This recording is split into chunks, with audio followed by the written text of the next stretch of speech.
a graça de Deus, o amor do nosso Pai e a comunhão do Espírito Santo esteja conosco nesse momento. Amém. Queridos irmãos, então ouvimos o que disse as Santas Escrituras nesse texto do Evangelho de Mateus, capítulo 11, versículos 25 até o versículo 30, onde principalmente refletimos sobre o versículo 28, do qual Jesus diz: "Vinde a mim todos vocês que estão cansados e sobrecarregados, e eu vos aliviarei." Dentro desse texto do capítulo 11, em seu início, João Batista mandou perguntar a Jesus: "Será que tu és mesmo o Messias? Ou nós devemos esperar algum outro?" João Batista é um dos grandes profetas, o último grande profeta, do qual o próprio Jesus elogia, dizendo que dentre aqueles nascidos de mulher não há nenhum que seja maior do que João Batista. Porém, esse último grande profeta de Deus está preso. E a condenação de João Batista à prisão, e mais adiante é uma condenação que o leva também à morte, a ter sua vida ceifada, acontece unicamente por João Batista fazer aquilo que Deus o manda fazer: pregar a todas as pessoas, preparar os campos para a chegada do Messias. João Batista então prega com urgência a chegada do reino de Deus. E com a chegada do reino de Deus é necessário pregar o arrependimento.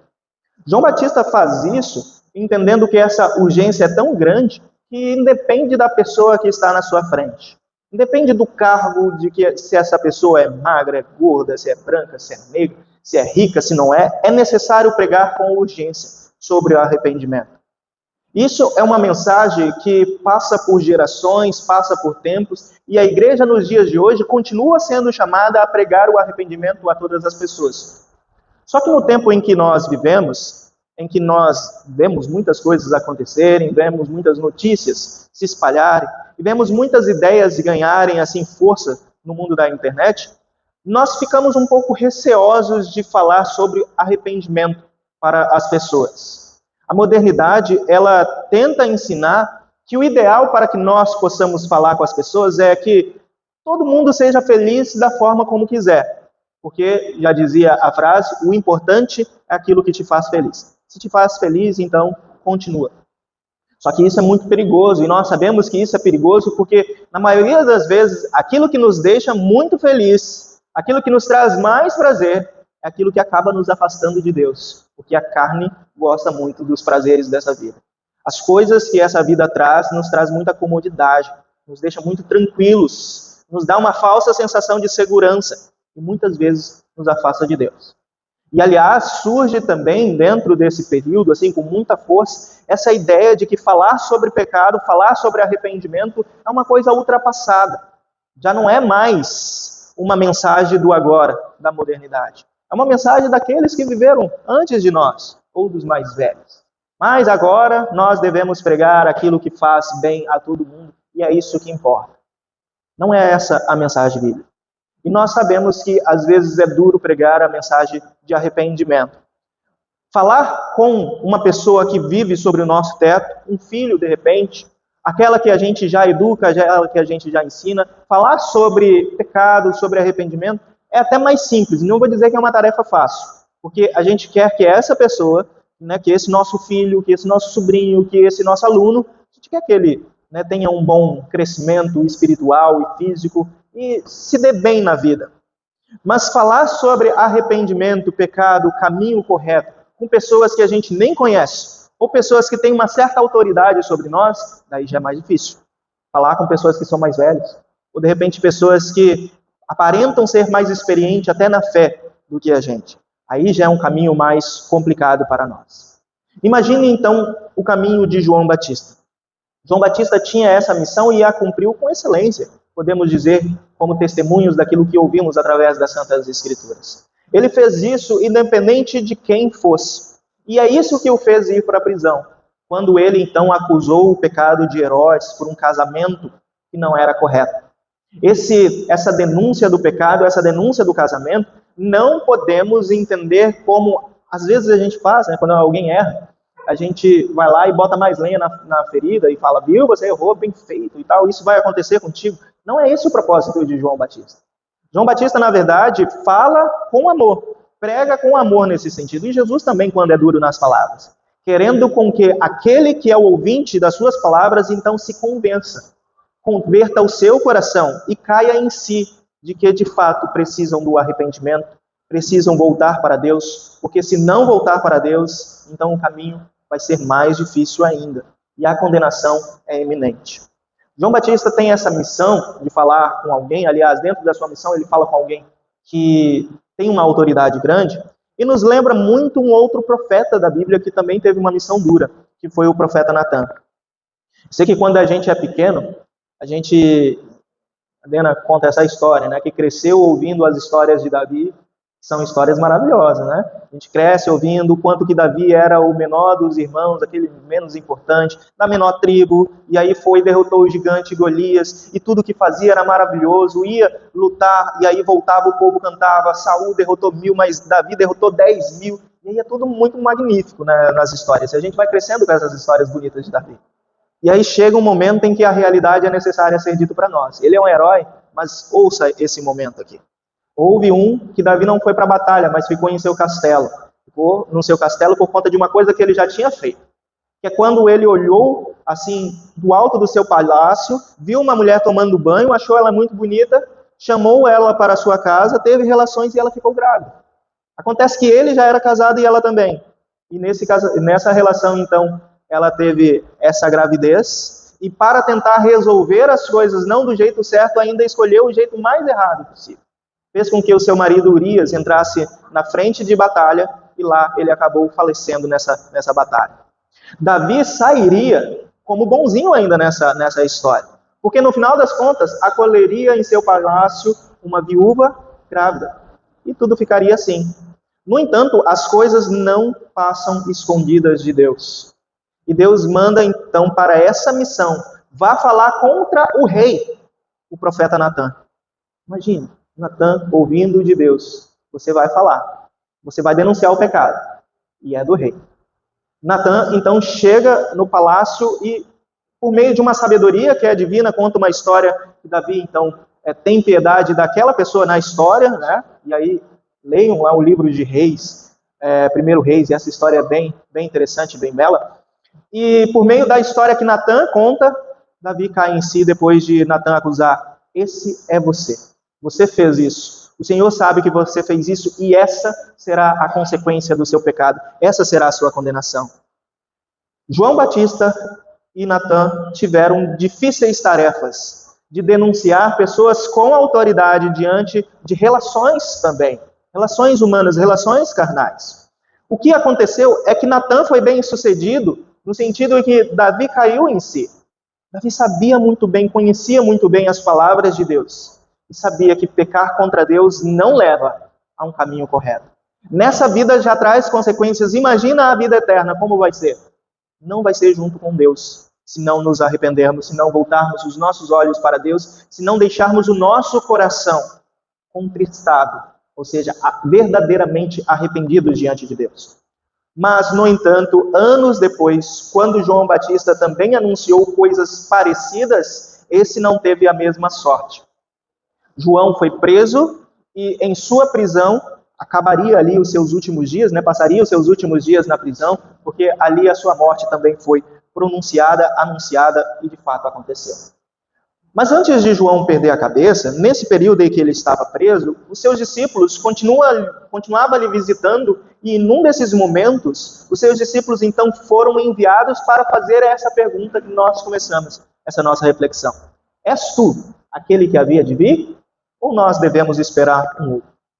Que relação tem essa pergunta com esse versículo que nós iniciamos?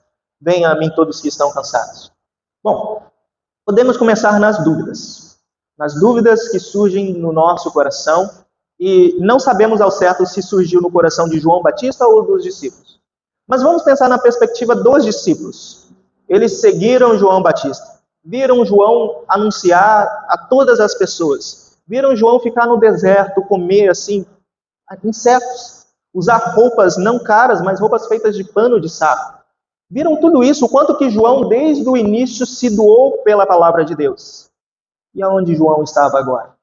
Preso, numa prisão, sendo colocado ali como um simples bandido, apenas por ter anunciado as palavras de Deus. Então nós podemos reproduzir essa dúvida do se tu és o Messias ou não, como uma dúvida do se, depois de tudo isso que foi feito, depois de tudo isso que foi anunciado, se tu és o Messias, João ainda deveria estar preso?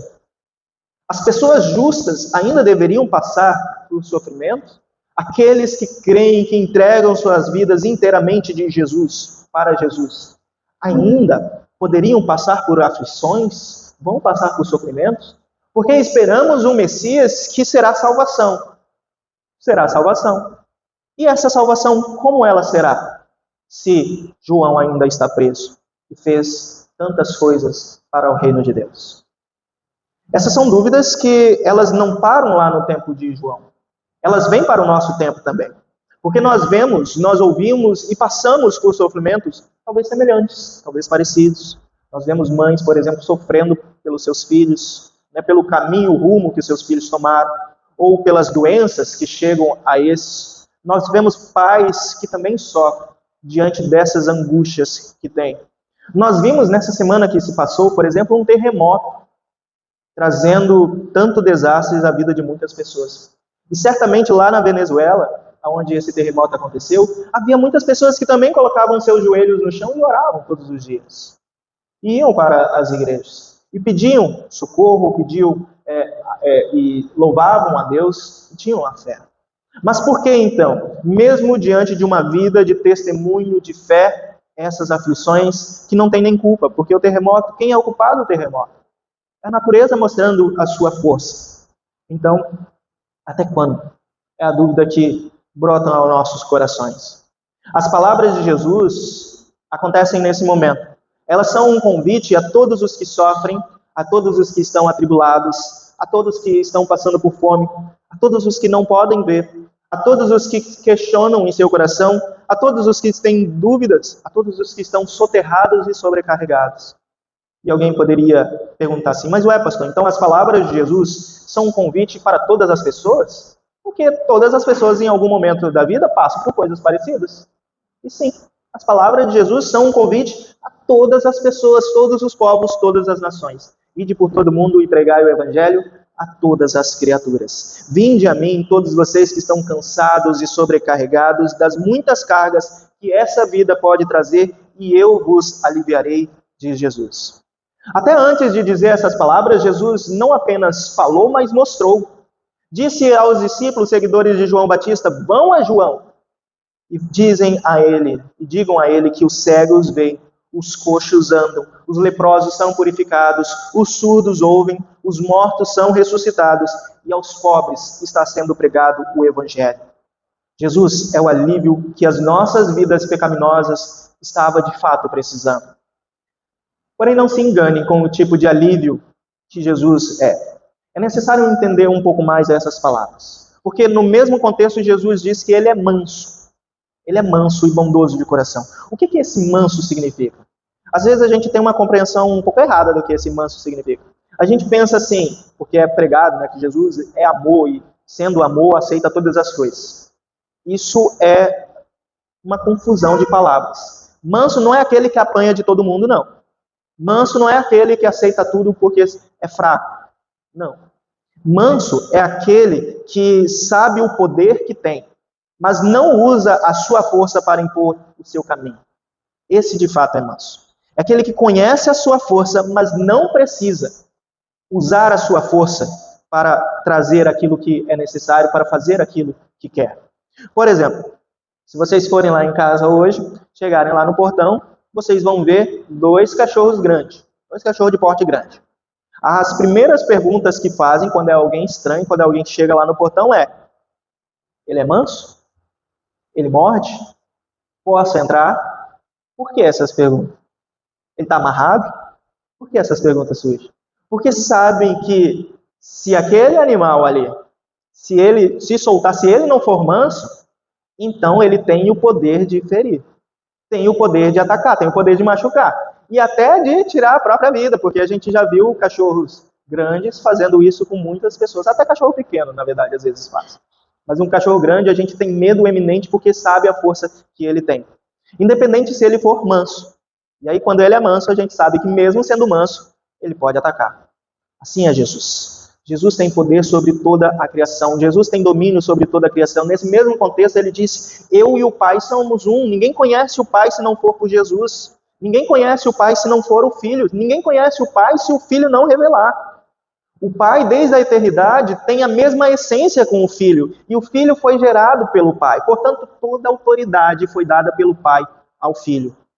E é por isso que ele diz no final de Mateus, capítulo 28, vão e preguem a todas as criaturas. Perdoe os pecados, porque se seus pecados foram perdoados, nos céus também serão perdoados. Não são perdoados por conta de nós, não somos nós que perdoamos, mas a autoridade que Jesus tem, que é a autoridade divina. Eu digo a vocês que essa autoridade de Jesus é tamanha e é tanta, que se no dia do juízo ele olhar para cada um de nós e dizer assim, eu não conheço vocês, então, meus queridos irmãos, nós estaremos lascados. Se Jesus disser, eu não te conheço, certamente as nossas almas serão jogadas no tormento do inferno. E não vai ter nada que nós vamos poder fazer para recorrer. Não tem ninguém, não tem nenhum outro advogado que a gente possa recorrer para mudar essa decisão do juiz que Jesus é. O abismo entre os céus e a terra é grande. O abismo entre o paraíso e o inferno também é grande. Nenhum esforço do mundo será suficiente para tirar de lá. Portanto, bem-aventurado é aquele que ouve as palavras de Jesus, e no dia oportuno que é hoje, então se converte o seu coração para aquilo que Jesus é. É por isso que Jesus está dizendo, vinde a mim, por conta do tormento do inferno. Ele não diz, vinde a mim, por conta do cansaço da nossa rotina de trabalho. E eu sei que nós temos jogado em nossas costas muitas tarefas, muitas cargas que nos deixam sobrecarregados também. Às vezes a gente não tem nem tempo para visitar as pessoas que a gente gosta, pessoas da nossa família, pessoas da nossa própria igreja. Quanto tempo a gente passa sem visitarmos uns aos outros? Por conta da nossa rotina de trabalho, por conta das nossas tarefas, por conta daquilo que a gente quer conquistar para nós mesmos ou para nosso futuro. Mas não é por isso que ele diz, vinde a mim. Ele também não diz, vinde a mim, por conta de um cansaço familiar. As brigas que a gente tem na própria casa, as intrigas que a gente tem entre família, não é por conta disso.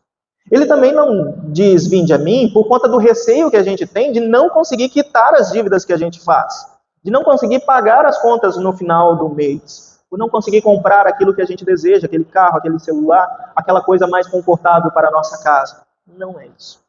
Ele também não diz, vinde a mim, por conta das doenças malditas que por vezes atacam o nosso corpo ou o corpo de pessoas que a gente gosta, que a gente quer bem. Também não é por conta disso. Eu sei que nós queríamos que esse vinde a mim de Jesus fosse isso. Um vinde a mim para solucionar, curar todas as feridas, todas as enfermidades, como ele fez naquele momento, mostrando aos discípulos de João, curando todas as pessoas. E certamente essas pessoas foram bem-aventuradas por terem tido Jesus na sua frente naquele momento.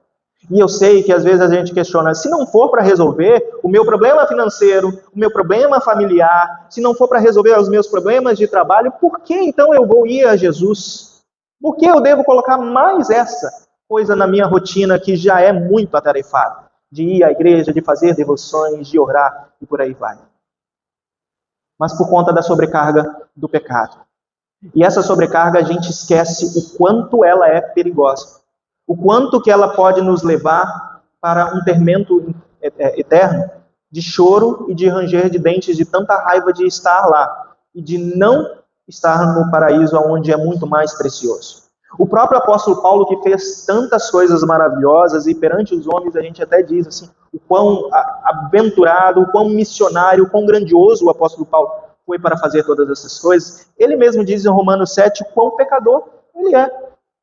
Nós também somos. Porque nós conhecemos os mandamentos de Deus, e parece que quanto mais a gente conhece os mandamentos de Deus, menos a gente consegue ser santo. Mais a gente peca. Mas a gente tem conhecimento do nosso pecado.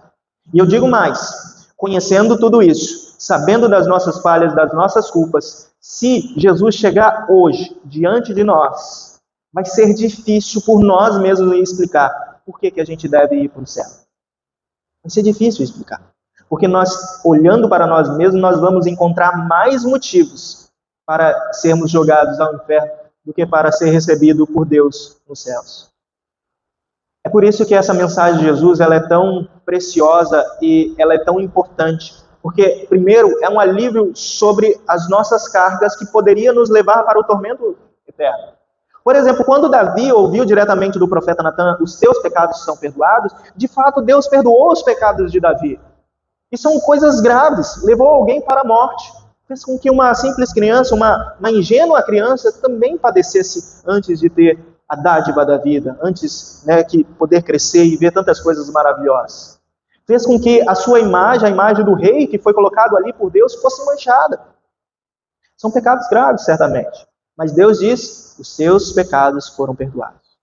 No entanto, Davi, conhecendo a tudo aquilo que fez, a partir daquele momento, é ali que ele escreve salmos tão profundos a respeito do pecado, porque o seu coração não teve mais alívio e paz. Talvez, se Davi tivesse a oportunidade que nós temos de ouvir essas palavras de Jesus, ele encontraria de fato o descanso, porque Jesus disse, eu que vou dar descanso a todos vocês. Eu que vou dar descanso diante do peso que o coração de vocês tem, por conta daquilo que o pecado, a culpa e as falhas fazem conosco. Eu vos aliviarei. Jesus morreu na cruz para isso. Não é da vontade de Deus que nós tenhamos sofrimento nessa vida. Não é da vontade de Deus, não foi isso. Deus não nos fez para morrer em primeiro lugar. Mas é o pecado que traz isso para nós. É o DNA do pecado que faz com que a gente até escolha coisas que não queríamos, que não deveríamos escolher ou fazer. E é por isso que Jesus foi o único que precisou sofrer para nos trazer a salvação. E se com o seu coração, meus queridos, você confessar a Jesus como seu Senhor e Deus, e se crer inteiramente nele e confessar a ele os seus pecados, então eu digo com toda sinceridade e verdade, nada vai poder te afastar do amor de Deus. Você será salvo do diabo, você será bem-aventurado e o Senhor estará para todo sempre contigo. E para sempre, nada mais importa, se você crer em Jesus como seu Senhor e Deus. Pode vir as tempestades, Deus estará contigo. Pode vir as prisões, Deus estará contigo. E mesmo se vier a morte, o Senhor continuará contigo, porque lá Ele vos dará o verdadeiro descanso da alma. É isso que significa paz. É isso que significa alívio verdadeiro. É claro que quando a gente consegue pagar as contas, a gente fica... Terminei. A gente fica aliviado. Mês que vem tem mais, mas agora eu estou aliviado. Mas alívio maior nós vamos ter quando nós chegarmos no céu e ver que todas as coisas ruins, o mar, todas as coisas perigosas passaram. E lá nós desfrutaremos de uma vida, um mel precioso com Cristo para todo sempre. E nisso nós podemos fiar as nossas esperanças, e nisso nós somos prisioneiros. Como disse o profeta Zacarias no capítulo 9, que nós lemos lá no versículo 12. Prisioneiros dessa esperança. Porque mesmo se vier as tempestades e as dores desse mundo, nós podemos crer assim, se aquilo que eu mais temia, que era ser jogado ao tormento do inferno, Cristo já resolveu, quanto mais as coisas que eu passarei nessa vida. Quanto mais as dores da minha família, do meu trabalho, da rotina e das outras cargas que eu tenho para fazer. E ainda mais, eu sei que lá, em todos esses lugares, eu poderei também anunciar a Jesus como alívio para todas as pessoas que estão ao meu redor. Que nós possamos crer nessas palavras e esperar de fato a vida eterna, porque Cristo, aquele que tomou sobre si as nossas dores, está nos céus às nossas esperas. Que assim seja para todos sempre. Amém.